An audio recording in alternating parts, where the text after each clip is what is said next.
Welcome to Chapter 11. So it looks like the something that's very important for you, which is the purpose of insurance, like why we need it, what is it used for, what types.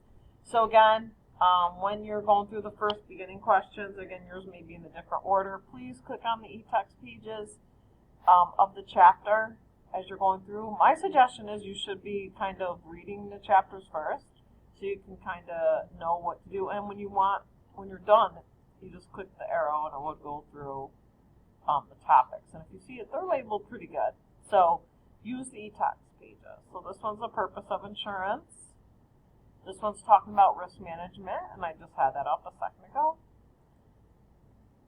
Insurance company operation, what is the responsibility of the insurance company? So again, click the e-text pages. Insurance underwriters, what's their role? Liability coverage. So we're going to talk about what are the two components. Again, click the e-text pages, and here's like what a policy. Again, for this type of question that's kind of particular, I would click the e-text pages and look for policy limits so you can get the right answer. Medical payments coverage, same thing. Go to the e-text.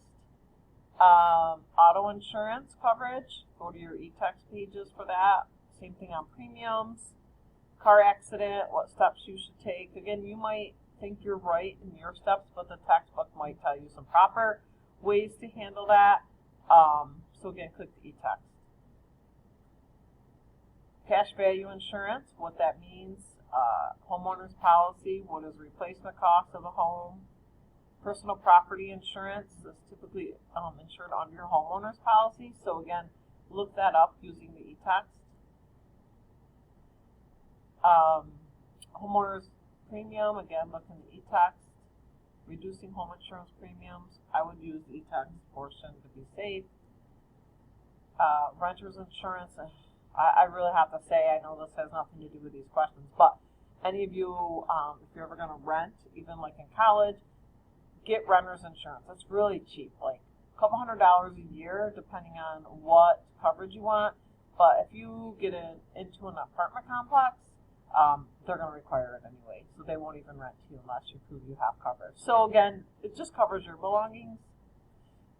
Umbrella policy, what that talks about, and that's it. Like, this chapter is all pretty much terminology, learning about information, not a whole lot of math.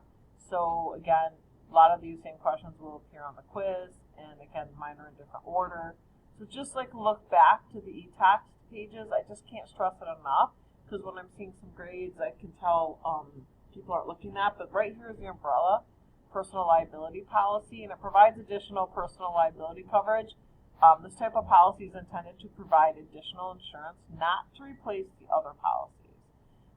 The insurance will not be provided unless you show proof of existing insurance coverage, and usually umbrella policies are especially useful when you have personal assets beyond a car and a home that you wish to protect from liability. So again, they say you can usually purchase this for about $200 per year for coverage of $1 million. So that's not bad. So again, just use the e-text, and good luck.